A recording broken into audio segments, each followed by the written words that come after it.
जन्माद्यस्य यतोऽन्वयादितरतश्चार्थेष्वभिज्ञस्वराट् तेने ब्रह्महृदाय आदिकवये मुह्यन्ति यत्सूरयः। तेजो वारिमृदां यथा विनिमयो यत्र त्रिसर्गो मृषा ताम्ना स्वेन सदा निरस्तकुहकम् सत्यं परं धीमहि। सत्यम श्रीकृष्णम धीमहि ध्यायेम। आम्ही सत्य स्वरूप असणाऱ्या भगवान श्रीकृष्ण परमात्म्याचं ध्यान करतो। कसे भगवान परमात्मा जन्म मरणातीत त्यांची अवस्था आहे, पण तरी सुद्धा भक्तांच्या उद्धारा करता ते अवतार धारण करतात। अवतीर्ण झाले मथुरेत, पण रातोरात गोकुळामध्ये आले। कशी आले? कंसाला कानोकान खबर सुद्धा कळू दिली नाही। भगवान परमात्मा गोकुळामध्ये आले, बाल गोपाळांमध्ये विराजमान झाले। बासरी घेतली आणि वाजवायला सुरुवात करतात। त्या बासरीचा स्वर ऐकून जीवावर परिणाम होण्यात नवल नाही, निर्जीव सृष्टीवर सुद्धा याचा परिणाम होतो। यमुनेचं पाणी खळखळ खळखळ खळखळ वाहत होतं, पण बासरीचा स्वर ऐकल्याबरोबर यमुनेचं पाणी दगडासारखं कठीण व्हायचं। आणि गोवर्धन पर्वतावर जे मोठमोठे शिलाखंड आहेत, दगड आहेत, त्या दगडांनी जर बासरीचा स्वर ऐकला तर त्या दगडाला पाझर फुटायचा। भगवान परमात्म्याच्या बासरीचा हा परिणाम आहे। ही जी बासरी वाजते मन प्रसन्न करून टाकतं। जर ही बासरी मनाला प्रसन्न करून टाकते तर भगवान श्रीकृष्ण परमात्म्याने वाजवलेली बासरी तिचा स्वर किती दिव्य असणार आहे। यमुनेचं पाणी वाहता वाहता स्थिर व्हायचं। यमुना जळ स्थिर स्थिर वाहे, रवी मंडळ चालता स्तब्ध होय। शेष कुर्म वराह चकित राहे। एवढंच नाही, बाळा स्तन देऊ विसरली माये। भगवान परमात्म्याचा विनूचा हा प्रताप आहे। भगवान परमात्म्याने गोकुळात लीला केली, मथुरेत लीला केली आणि द्वारकेत सुद्धा लीला केली। या तीन पैकी कोणत्याही एका धामाचा जो आश्रय करतो त्याला अंतिम मोक्ष पदाची प्राप्ती होते।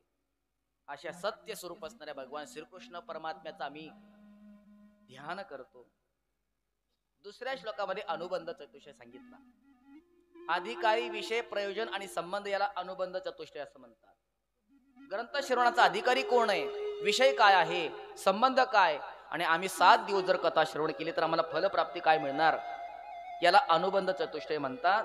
आणि त्याचं वर्णन दुसऱ्या श्लोकामध्ये आहे। धर्मः प्रोजित कैतवोत्र परमो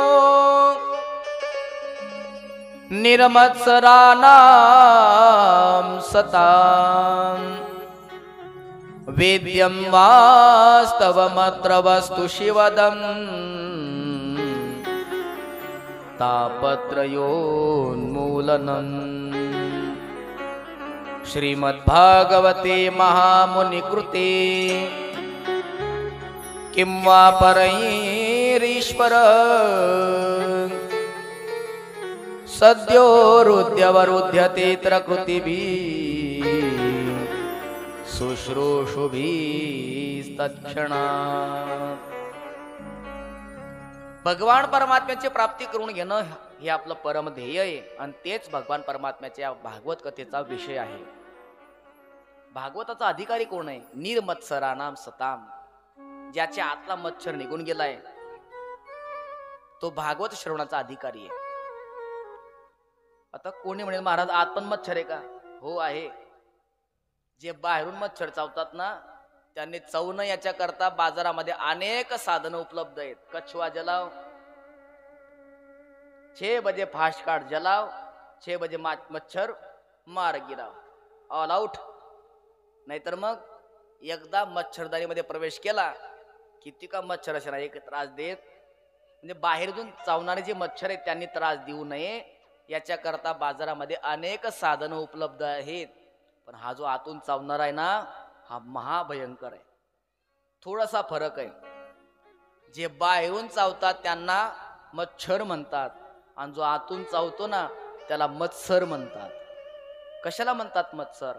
मत्तः अग्रेसरती. अरे आत्ता माझ्या मागून आला, एवढा मोठा झाला, पाहतो तुझ्याकडे. भलेच माझं 2 एकर विकल्या गेलं तरी चालेल, पण तुला मात्र तुझी जागा दाखवल्याशिवाय राहणार नाही. दुसऱ्याचा उत्कर्ष सहन न होणं याला म्हणतात मात्सर्य.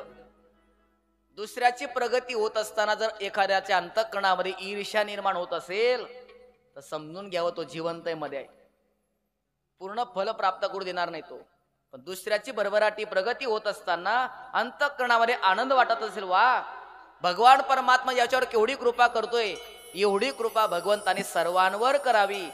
दुसऱ्याची प्रगती होऊनही आनंद वाटत असेल, समजून घ्यावं त्याच्या अंतःकरणाचा मत्सर निघून गेलाय.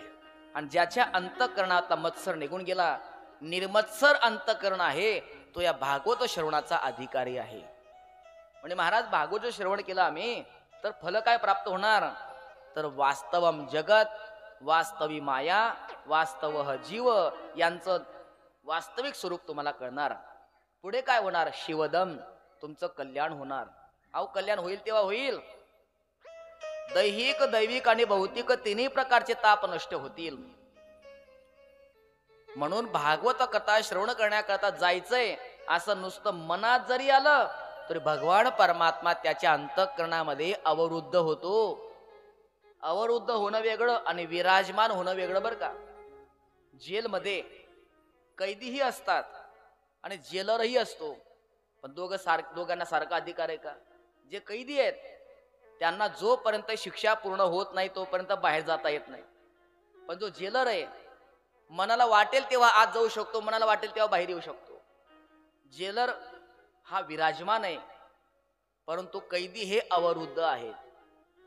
अजून सोपं उदाहरण, तुम्ही सर्वजण विराजमान आहात पण मी मात्र अवरुद्ध आहे.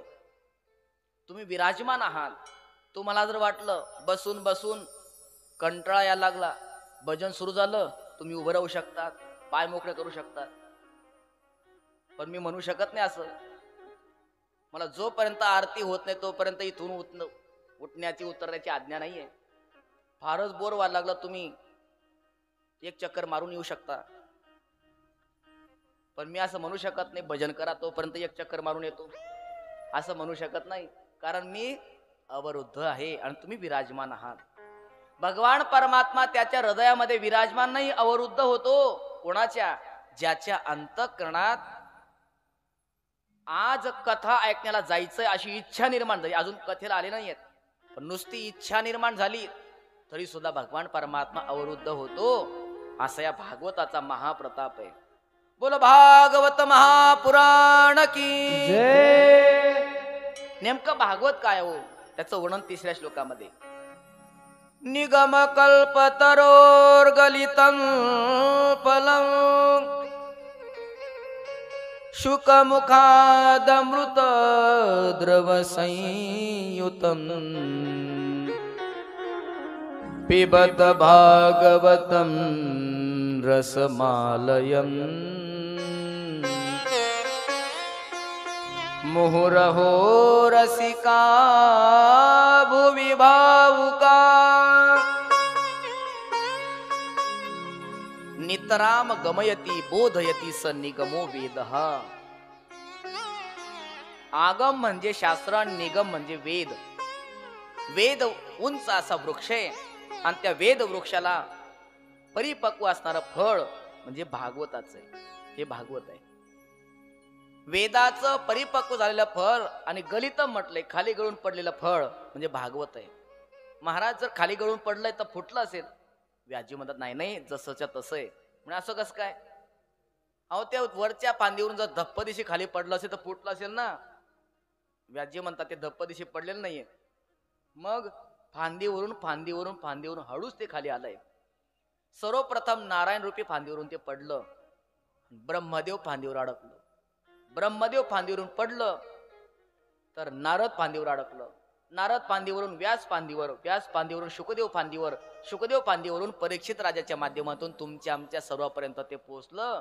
म्हणून शिष्य प्रशिष्य शाखा पल्लव परंपरया अखंडमेवावतीर्णम न तो उच्च निपातेन स्फुटितम. म्हणजे महाराज तुमच्या फळामध्ये कोणता रस आहे? तर श्रीकृष्ण परमात्मा आनंद स्वरूप असणारा तोच या फळातला रस आहे. म्हणून तुम्ही या रसाचं पान करा. पिबत भागवतम, सतत पान करा. जोपर्यंत कृष्ण परमात्म्याची तुम्हाला अनुभूती होत नाही तोपर्यंत सततच या श्रीमद भागवताचं तुम्ही पान करा.